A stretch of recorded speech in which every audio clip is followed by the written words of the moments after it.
Olá, sejam bem-vindos. Este é o podcast do Conselho de Arquitetura e Urbanismo de Goiás, o FalaCal. Nesta primeira temporada, estamos conversando com representantes de escritórios goianos que compartilham com os arquitetos e arquitetas do nosso estado um pouco da sua experiência na gestão dos escritórios e no desenvolvimento de projetos. Fique bem informado sobre o FalaCal e sobre as ações do Cal Goiás. O nosso site é calgo.gov.br e o nosso perfil no Instagram é @calgoiás. Mantenha o seu e-mail atualizado no Cical para receber a nossa newsletter Perspectiva. Este episódio está disponível nas principais plataformas de áudio e também no YouTube, no canal CalGO Oficial. Eu sou Vivian Maia, muito obrigada pela sua companhia. E hoje vou conversar com os arquitetos e urbanistas Bruno Veras e Juliano Costa, que já estão conosco aqui nos estúdios da Sagres. Muito bem-vindos. Obrigado. Valeu, obrigado. Antes da gente começar, eu trago aqui algumas informações sobre o escritório Costa Veras, que surgiu em 2003. O escritório é reconhecido pelo seu trabalho pela Casa Cor, pelo portal ArcDaily e pelo ArcMarathon Awards. Hoje já conta com uma equipe de 20 arquitetos atuando em arquitetura residencial, comercial e arquitetura de interiores. Casa HA, Casa CL, Casa das Laranjas, Casa Cortem, Bar Posto 15 e Restaurante Balada Mix, entre outras coisas que vocês fizeram. Esses são alguns dos projetos do escritório. Desde 2016, o escritório passou a fazer também edificações verticais, como os edifícios Sinfonia, Ecoliving e Ecoviládio, já executados. Mais uma vez, obrigada por estarem conosco aqui no FalaCal, por essa oportunidade de compartilhar um pouco da história e do trabalho de vocês. Vamos lá? O Costa Veras é muito reconhecido pelos edifícios verticais. São 14 já prontos e 7 em andamento. Qual o diferencial de fazer esse tipo de projeto? Fiquem à vontade para que os dois possam responder e se complementar.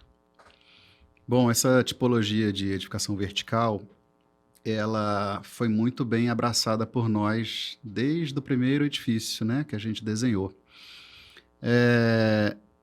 É um trabalho de extrema responsabilidade, porque envolve o lado comercial também, né? De certa forma, tem mais limitações autorais do que uma casa, porque não é tão artesanal quanto se pensa. Você segue uma sequência, né, de normativas, de questões ligadas ao mercado, de dimensionamentos, né? Mas não por isso menos prazerosa, pelo contrário, quando a gente vê o vertical aparecendo, a gente sente que a escala transparece ainda mais o nosso traço. Então, foi um trabalho que nos deu muita satisfação em fazer e, por causa disso, a gente abraçou, como eu falei, com muita vontade e já estamos aí com várias entregas feitas e vários outros em andamento. Então, foi com muito prazer que a gente abraçou essa ideia do vertical. E como é que vocês conquistaram esse espaço?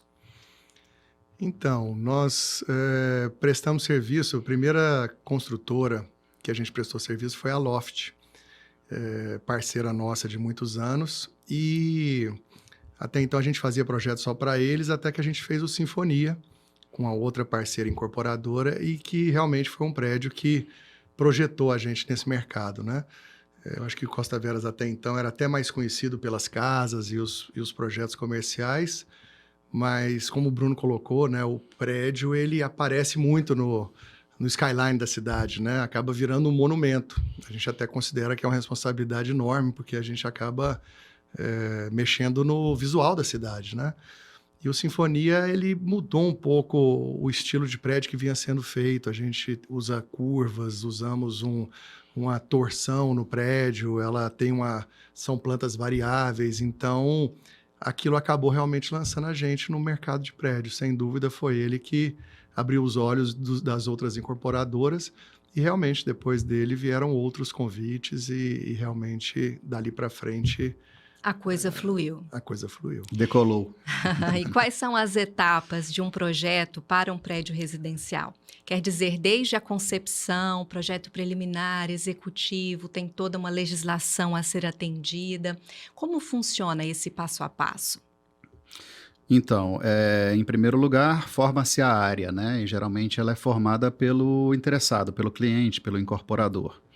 Essa área chega para a gente fazer um documento preliminar que se chama estudo de viabilidade. É a gente colocar no papel, num formato ainda de croquis, números e manchas, né? Para entender se aquela área é viável financeiramente, né? Se o produto a ser colocado ali vai dar negócio. Existe uma série de parâmetros que a gente segue para chegar no tal número mágico, né, que os incorporadores gostam de falar. Se o negócio atingir esse número, começa então o projeto. Vem o briefing, que também é enviado pelo cliente, que tipo de produto, tipo de planta, metragem quadrada, vagas de estacionamento, possibilidades de pavimentos, etc. E aí a gente começa a, de fato, fazer os primeiros rabiscos, né? E aí, esse primeiro rabisco, ele é tanto conceitual, a questão do visual que a torre vai ter, que aí é 3D, mas também ele é 2D porque a planta é fundamental. Então, é um casamento do visual, do estético, do conceitual, com a parte mercadológica, né? Que é uma planta baixa bem desenhada, bem resolvida, com as metragens corretas e tal. Aí a gente chama de projeto legal, né? Porque aí a gente começa a documentar tudo isso que eu falei, em base nas normativas, no código de edificações, plano diretor, etc. E aí, aquele produtinho que começou como um número lá atrás, ele realmente, de fato, vira um projeto de arquitetura, fase legal, que é a primeira, e que vai ser aprovado pelo órgão competente, que no nosso caso é a prefeitura, né? A partir daí, se você quiser falar, Ruli, a gente entra na fase de projeto executivo. Exatamente. São basicamente 3 etapas, né? Sim. É o projeto legal, o projeto executivo e o detalhamento. O executivo, então, é talvez a parte mais trabalhosa, não tanto criativa mais, como foi no legal, mas é onde a gente faz o casamento dos complementares junto com a arquitetura. Então, essa tecnologia BIM, que já estão todos aí trabalhando, então realmente é um encaixe de estrutura, hidráulico, elétrico, enfim, todos os demais projetos complementares dentro da arquitetura para que isso tenha um casamento perfeito, diferente de casas onde a gente pode ajustar detalhes, né? Ou até vislumbrar possibilidades durante o processo. Projetos de prédio, até pelo valor que é envolvido, ele tem que ser muito bem feito, tem que estar muito bem compatibilizado desde o começo. Desde a etapa de projeto, tanto é que essa etapa termina com o famoso LO, né, que é o liberado para a obra, que é aquele projeto já finíssimo, sem erro nenhum, totalmente compatibilizado com todos os outros projetos, né, que são desenvolvidos por engenharia, né? Complementares, e aí finalizando a parte de detalhamento, que aí é onde vai especificar os materiais, revestimentos, cores, produtos, acabamentos. E aí você consegue, então, ter a entrega total de projetos para um prédio. E quanto tempo leva desde o projeto preliminar até a conclusão do projeto executivo? Vocês podem dar exemplos do próprio Sinfonia, do Ecoviládio. Quanto tempo se levou? Essa fase de estudo preliminar e projeto legal, geralmente em torno de 6, 7 meses a gente está com tudo concluído. Digo, aprovado pela prefeitura, né? A gente acaba tendo que surfar na demanda do cliente, né, velho? Já bem pegamos corrido. Alguns desafios, né? Já. Vou lançar, preciso lançar isso em 3 meses. Exato. Mas geralmente é isso aí. Até porque foge um pouco... Tem alguns itens que fogem um pouco do nosso domínio. Por exemplo, na hora que esse projeto é protocolado, não depende mais da gente, a gente tem que aguardar o órgão responder. Então, isso leva um prazo. Mas, em média, eu diria que seria isso aí, 7 a 8 meses, vai. Vou até botar uma gordurinha a mais. Esse produto é lançado para o mercado, ele é vendido e, geralmente, o mercado fala que demora, assim, 1 ano para você terminar essa parte de estande de vendas, a venda em geral, e aí começa-se a obra. Nesse ano, que eu falei agora que está sendo realizada a venda, é o ano que se desenvolve o projeto executivo. Então, se a gente somar tudo, vai de 1 ano e meio a 2 para estar tudo pronto para esse prédio começar, de fato, a obra, né? Não a entrega, mas a obra. Que foi o caso desses 2 que eu citei. Sim, Sim. tem sido de todos, viu, Viviane? A grande maioria está mais ou menos embasada nesses prazos que eu falei, sim. E qual a diferença, quais as diferenças que vocês observam entre um projeto de um edifício residencial e de uma casa? Pois é, eu até comentei agora há pouco, né? E é curioso que a gente tem feito algumas casas, inclusive para construtores de prédio. E é muito bacana porque parte da equipe que executa prédio, né? Parte da equipe da construtora, que está envolvida em construção de prédio, acaba se envolvendo também com a casa. E é curioso porque a gente até comenta que não é que seja mais simples ou mais complexo, é muito diferente. O prédio ele tem uma repetição, então quando você chega na planta tipo ali, ele se repete até basicamente o final, né? Já uma casa não, ela não tem repetição nenhuma. Cada canto da casa tem o seu detalhe específico, é único. Claro que segue, né? Vamos dizer, um rodapé. Provavelmente ele tem o mesmo padrão na casa toda, mas o encontro dele com a porta é uma questão, enfim, o próprio cliente em si, né? A construtora, como o Bruno colocou bem no começo, está muito ligada ali a custos, a valor de venda, então é aquele famoso custo-benefício perfeito, né? Já na casa do cliente, não, ali envolve gostos, né? Pô, eu sempre sonhei em ter um mármore branco, então você acaba tendo um cuidado maior, uma pesquisa maior, talvez. Então, eu diria que é completamente diferente, né? Até em proporção. O prédio vertical, a casa mais horizontal. Inclusive, lá no nosso escritório, a gente divide as equipes em vertical e horizontal, realmente, porque a proporção é diferente, né? Então, talvez a inspiração possa surgir da mesma cabeça, mas daí para frente eu acho que é tudo diferente, né? Tem uma coisa que a gente, com a experiência, aprendeu ou vem aprendendo a lidar, Vivian, que é com a questão da escala. A escala de projeto, ela varia, né? Você faz um master plan urbanístico, tem uma escala. Você faz um edifício, tem uma escala. Você faz uma casa, tem outra escala. Você faz uma cadeira, tem uma outra escala. E a gente veio aprendendo que o conceito, o processo, né, a esteira, ela é muito parecida. O que muda é a escala. E a gente vai aprendendo a ter o domínio e a ter essa intimidade com as proporções, né?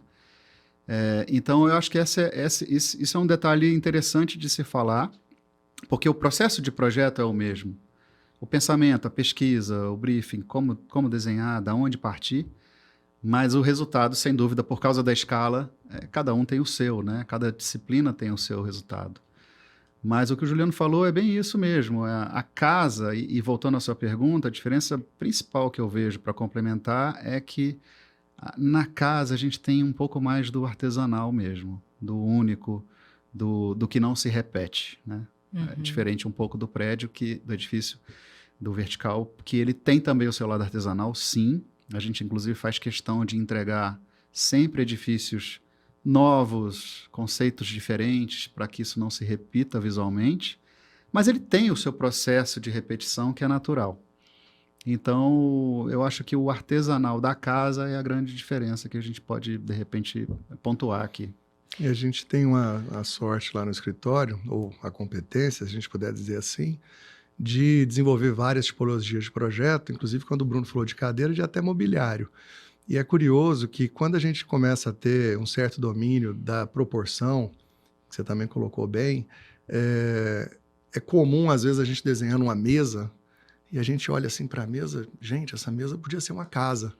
A proporção dela, quer dizer, se você amplia aquilo, né, para a escala correta, as linhas, os volumes, né?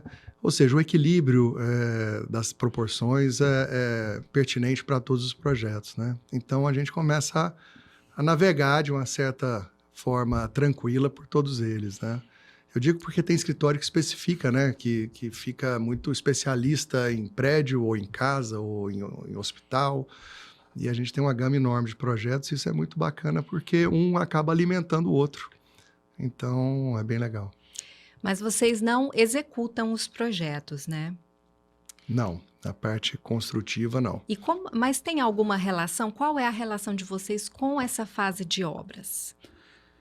Nossa, é fundamental o nosso acompanhamento, Vivian. A gente não consegue executar, apesar de já ter tentado achar uma fórmula para também executar, mas ela é bem complexa, envolve muita gente, envolve uma ciência de administração, de gestão de pessoas, de materiais, que a gente já chegou à conclusão que a gente prejudicaria, talvez, o nosso Não vale a processo de pena. projeto. O lado arquitetônico, né? Exato. É montar uma empresa de engenharia mesmo. E aí, realmente, a gente ia ter que fazer essa escolha e a gente definiu ou decidiu, pelo menos no momento que a gente está agora, continuar projetando e não executando. Mas, porém, o nosso acompanhamento na obra é fundamental. A gente é arquiteto de obra também, a gente gosta de ir lá ver se está sendo feito corretamente, conforme o detalhe que está desenhado. A gente gosta e faz questão de tirar dúvida da mão de obra no local, acompanhar mesmo de perto, porque nem sempre o que você desenha vai estar sendo bem executado. Por mais confiança que você tenha na pessoa, às vezes ele pode interpretar de uma outra forma e fazer diferente. Então, esse nosso acompanhamento lá no local, fino, é fundamental e a gente faz questão de fazer. Isso está no nosso contrato e a gente sempre cumpre, porque é o nosso olho que vai fazer a coisa realmente andar. E qual é o fluxo dentro do escritório? Quando vocês começam um projeto, como funciona? Qual é a divisão de equipes para que tudo corra bem? Então, como eu disse há pouco, né, lá dentro do escritório nós temos a equipe vertical e horizontal. Dentro dessas equipes a gente tem subdivisões. Nós temos os coordenadores da parte criativa, que é o começo realmente do projeto. Temos os coordenadores de projeto legal, que são aqueles que vão fazer com que esse projeto criativo possa ser aprovado. E depois os coordenadores executivos, que são aqueles que vão realmente transformar em projeto executivo, ou seja, o desenho que vai para a obra, transformar aquele projeto legal, aquele projeto criativo em realmente executivo, como eu disse, para que se possa realmente ser desenvolvido em obra, né? Então, as duas equipes têm essa divisão de criação, legal e executivo. E você citou agora há pouco sobre o BIM. Sim. Vocês usam 100% BIM? Em que medida? Como tem contribuído? Sim, não 100%, Vivian, porque o BIM é uma tecnologia relativamente nova no mercado, né? Eu falo relativamente nova porque se a gente for voltar para a época de quando a gente aprendeu a desenhar em computação, né? No caso o AutoCAD, a gente está falando de quase 20 anos já, né? É por aí. Né? Eu lembro que a minha turma, eu formei em 99, foi a segunda turma que pôde entregar projeto em CAD. Até então o projeto era entregue à mão. Então, realmente, por aí. 20 e poucos anos, o CAD estava sendo aceito na faculdade. Então, não é tanto tempo, né? E o CAD não é considerado BIM ainda porque ele não consegue, ou é considerado não, né? Na verdade, eu acho até que sim, porque ele tem a versão dele 3D, porque a gente acabou migrando para Revit, que é um programa também da Autodesk, mas esse 100% BIM, né? 100%. Então, quando eu falo que ainda não estamos 100% no escritório com o BIM, eu digo porque a gente ainda usa algumas ferramentas, Vivian, que não são aquelas 100% BIM, principalmente nas fases preliminares, né? Criativa, né? Inclusive, uma delas é a lapiseira, tá? Isso é escasso hoje, né? É engraçado de ver a turma nova que chega, é raro ter alguém que rabisca realmente ali na mão, né? Isso. E a gente não tem nenhum problema com isso, o importante é desenvolver algum tipo de desenho, né? Ter a criatividade, o bom gosto e tal. Mas realmente, a gente começa na mão, na lapiseira. Eu e o Bruno ainda usamos o bom e velho CAD, que acaba que é uma prancheta digital, né? Sim, é um 2D. Sim. A gente tem um processo, até porque a gente é contemporâneo, então é um processo parecido, e por estar junto há tanto tempo, né? Então a gente rabisca a mão, a gente faz questão de trazer aquele rabisco para uma ferramenta digital, que no caso o CAD, né?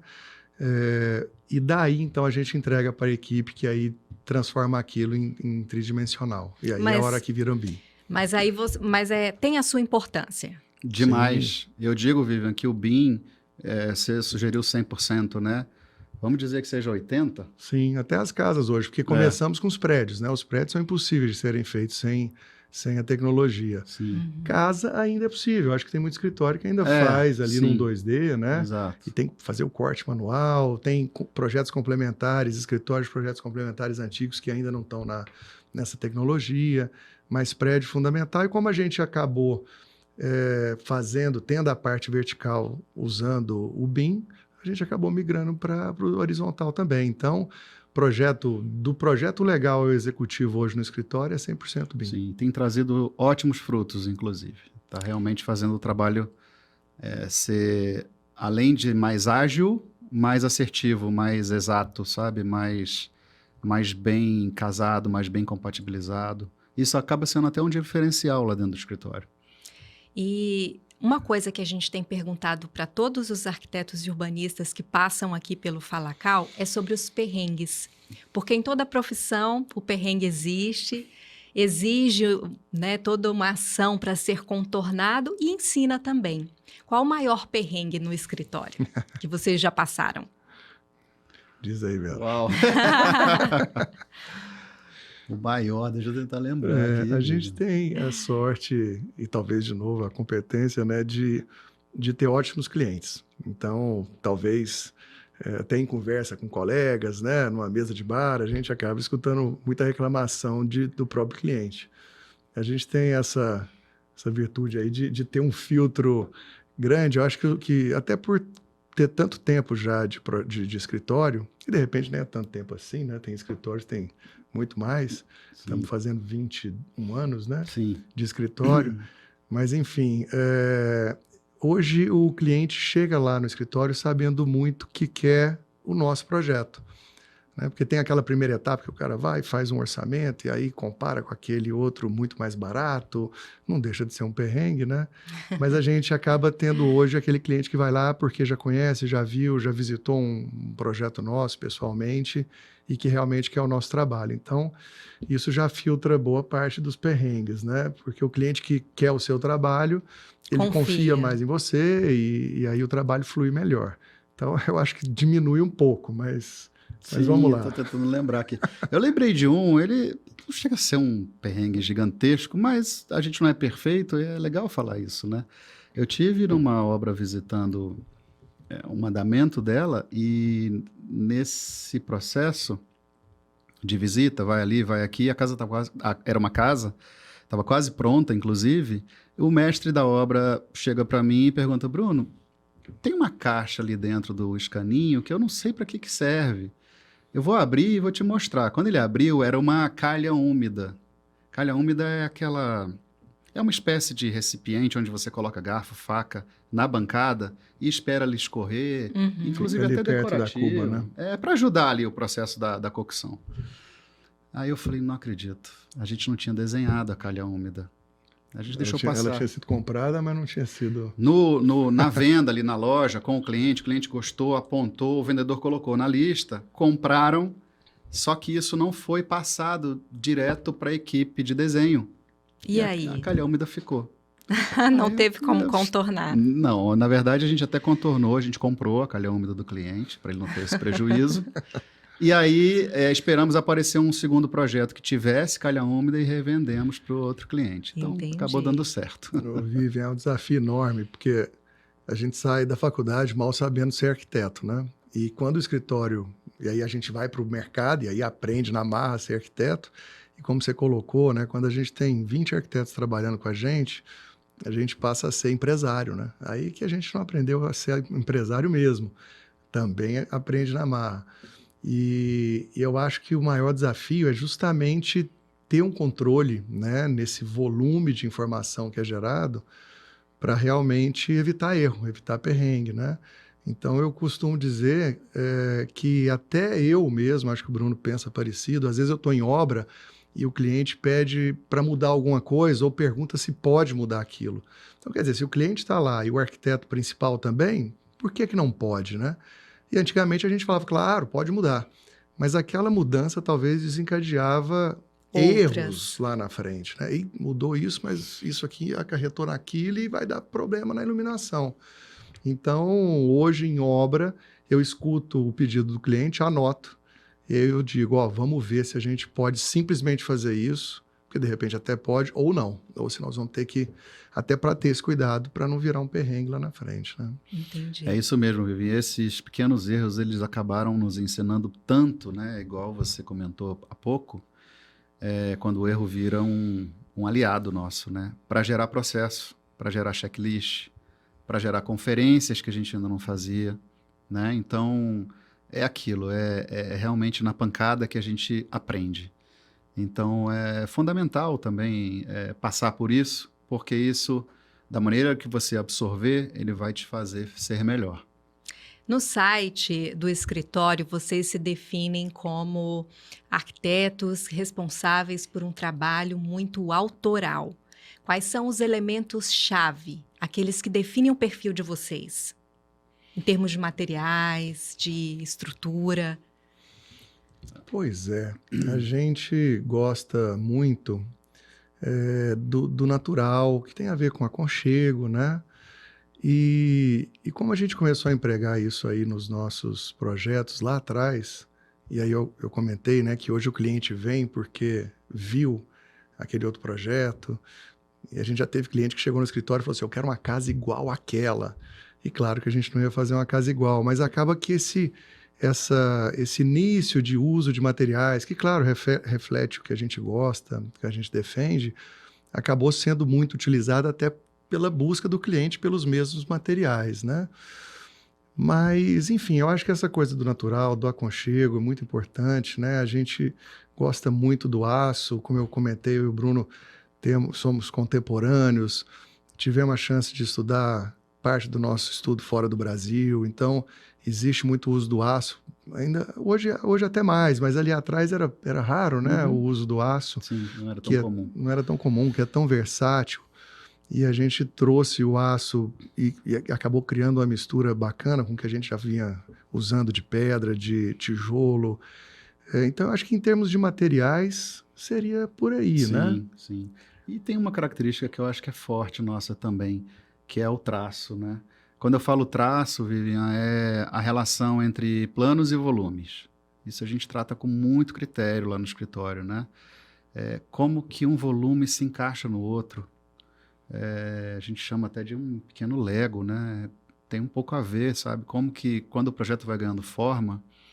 Esse encaixe precisa ser perfeito. Beirando a perfeição, né? Porque existe uma proporção que... É engraçado, né? Proporção meio que não se ensina, né, Vivian? É muito no sentimento, né? Concorda? Sim. Eu acho que essa coisa da proporção em si é numa sensibilidade que você tem a mais de equilibrar as coisas, né? No nosso caso, equilibrar os volumes e formas, né? E a gente veio aprendendo realmente fazendo, sabe? A primeira casa saiu, na próxima a gente pode melhorar isso, aí na terceira já ficou melhor, na quarta, e aí começou. Acho que a pesquisa é fundamental, né? Não só a pesquisa em cima de colegas, né? De projetos premiados. Então, a gente é da época do livro, né? Sim. Pré-internet. Então, a gente comprava muito livro. Eu lembro de ter uma lupinha ali naqueles livros que traziam cortes, detalhes mais técnicos, de entender como que foi resolvido isso, né? Então, não só a pesquisa específica ali, didática, estética, vamos dizer assim, né? E didática, mas também a pesquisa em campo, né?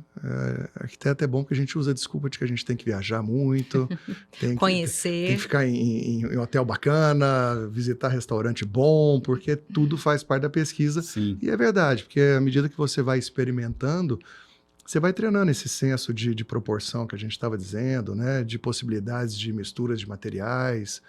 Eu lembro que isso é comum, tem muita gente que fala, é muita madeira, não dá para usar muita madeira.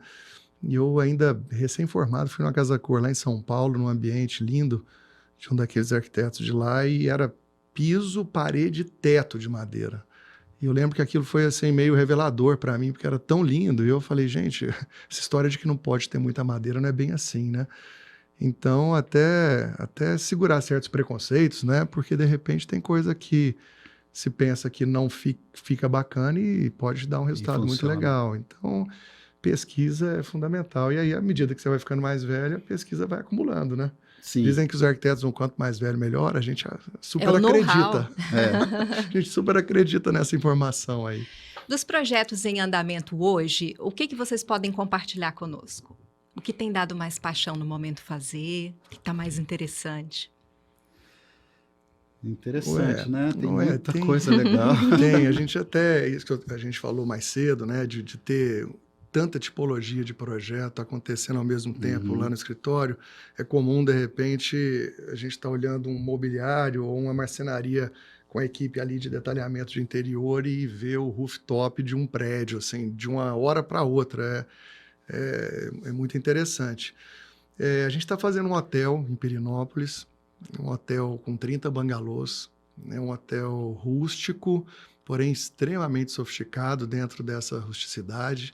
Então, a gente está tentando manter os materiais ali regionais e essa mistura do rústico que na medida certa, realmente é extremamente confortável, né? Ao mesmo tempo com a linguagem contemporânea.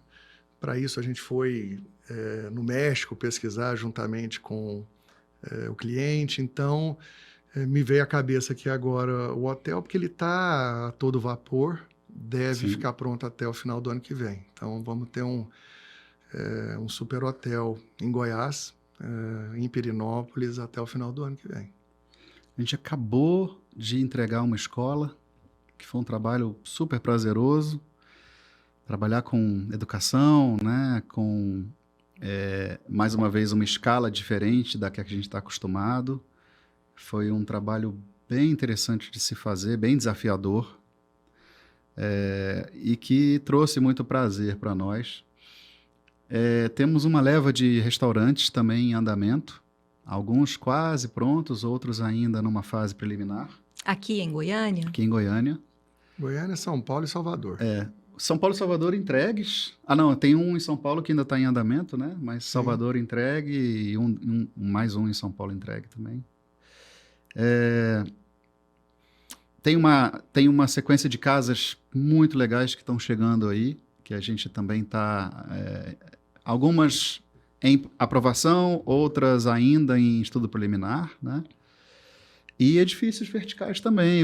Tem um de Rio Verde na Prancheta do Juliano, que está ficando fantástico.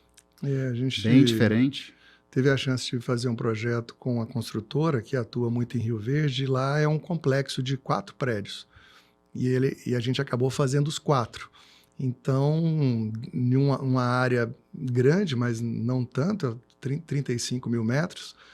Então, nós vamos ter ali um pupurri de ideias Costa Veras juntas no mesmo lugar, né? Porque geralmente você tem na cidade, um aqui, outro ali, mas numa área tão pequena, exatamente, todos os prédios do mesmo escritório, vai ser bem rico isso aí. E são prédios, Vivian, que a arquitetura está falando muito alto, sabe? Eles apostaram nisso e eles pediram para o escritório ser, assim, realmente extremamente inovador. Então, esse trabalho ele é bem especial. A gente está considerando ele um dos trabalhos mais originais lá de dentro. E quando o trabalho é grande, é mais difícil cumprir prazos? Como garantir a proximidade, o envolvimento com o cliente e, ao mesmo tempo, o prazo? Eu acho que tem uma palavra que a gente aprendeu recentemente que ela é fundamental nisso aí, nessa sua pergunta, Vivian, é alinhar as expectativas, né? A partir do momento que você entende a dimensão do trabalho, se dedica a ele e, através disso, você cria um cronograma e alinha com o cliente, o prazo passa a não ser tão desafiador. É claro que todo cliente quer para ontem, mas existe uma limitação ali de uma realidade técnica, que a gente tem que alinhar com o cliente. Olha, para amanhã a gente não vai conseguir. Estou dando um exemplo meio genérico. Então, se você cria um cronograma e entende que esse cronograma é viável e alinha ele com o cliente, eu acho que é assim que a coisa tem andado lá dentro do escritório, tanto com esses projetos mais complexos, até com um projeto mais simples, né? É o alinhamento da expectativa, né? Sim. Essa da parte vertical, as construtoras, incorporadoras são muito preparadas, né? Já fizeram outros trabalhos, então é tudo muito redondo, os prazos... É o famoso combinado não sai caro? Exatamente. Sim, exato. E entra um terceiro nessa hora para grandes projetos, que são os coordenadores, né? São as equipes que realmente fazem a junção de todo o trabalho, porque um projeto grande desse, a gente tem 10, 15 equipes envolvidas num projeto só, e cada um fazendo o seu, tá? Mas quem que coordena isso? Quem que avisa aquele que falta entregar? Como é que são essas reuniões? Então, a gente tem os projetos grandes, é muito comum você ter reunião semanal com 15, 20 pessoas envolvidas, alinhando. Então, eu acho que talvez o desafio maior é aquela equipe ou até mesmo o cliente que não está preparado para um projeto tão grande e nos contrata para isso. E aí a gente tem que explicar para ele, você vai precisar de um coordenador, é um projeto, né, extremamente desafiador, mas geralmente tem dado muito certo. Aconteceu, né? Já aconteceu. Vem acontecendo, Vem né? acontecendo do escritório mostrar, né, ilustrar para o cliente que o processo que ele estava imaginando é mais complexo do que ele pensava. E vem dando certo. Sim. É o bacana, de novo, né, da gente ter uma experiência em várias áreas é que projetos mais complexos ensinam os projetos mais simples ou facilitam, né? E da mesma forma, essa troca de experiência de clientes, então, tem sido muito bacana. Ok, que o escritório continue assim com muitos projetos no horizonte. O nosso tempo está terminando, mas eu gostaria que vocês deixassem uma mensagem final para o arquiteto, para a arquiteta que vai acompanhar o nosso podcast, o Fala Cal. Bacana. Bom, já que estamos aqui no Cal Goiás, né? Já que a gente está em Goiás e a gente tem tido esses projetos fora, tem tido essa chance de visitar outras cidades, uma coisa que está muito claro para nós é que o nosso mercado aqui está muito aquecido, né? Quando a gente olha para a vertical, ou mesmo os condomínios sendo feitos, várias casas. Então, como a gente teve essa chance de fazer um projeto em Salvador, até pensamos em ir para lá, fazer algum marketing lá em Salvador, e foi curioso porque a nossa assessora de marketing colocou que talvez a gente tenha mais prédios sendo feito no setor marista do que em Salvador inteira, né? Então, quer dizer, é isso, é se dedicar, se preparar e abraçar esse mercado que está propício, né? Que está bacana. É isso, sucesso para todos. Eu falaria, complementando, que daria uma força para não desanimarem. É uma profissão, como todas as outras, extremamente trabalhosa, mas ela tem muitas recompensas. A gente trabalha com estética, com coisa bonita, então, no final, vendo o trabalho sendo feito e sendo pronto, traz um prazer que vocês não têm noção do quão grande ele é. E, além disso, reforçar que a arquitetura é uma profissão, é um campo muito vasto, né? Ele abrange muitas disciplinas lá dentro, né? O paisagismo, os interiores, o design de mobiliário. Eu tenho um amigo que é arquiteto, amigo meu de faculdade, que desenha sapato, joias. Então, assim, o meio acadêmico não deixa de ser interessante de se seguir. Então, é isso. Acreditem que é uma profissão que vai trazer muitos benefícios para todos nós, né? E muito prazer de vida mesmo. Obrigada pelo recado e obrigada pela participação. Foi um prazer. Obrigado pelo convite, Cal, Vivian. Foi muito bom estar aqui com vocês hoje. Valeu. E assim a gente encerra mais um episódio do podcast do Conselho de Arquitetura e Urbanismo de Goiás, o Fala Cal. Nesta primeira temporada, estamos conversando com representantes de escritórios goianos. Eles compartilham com os profissionais do Estado um pouco da sua experiência na gestão desses escritórios e também no desenvolvimento dos projetos. Fique bem informado sobre o Fala Cal e sobre as ações do Cal Goiás. O nosso site é calgo.gov.br, o perfil no Instagram, @calgoiás, e para receber a nossa newsletter Perspectiva, você precisa estar com o e-mail atualizado no Cical. Este podcast estará disponível nas principais plataformas de áudio e no YouTube, no canal CalGO Oficial. Muito obrigada pela audiência. Até a próxima. Tchau, tchau.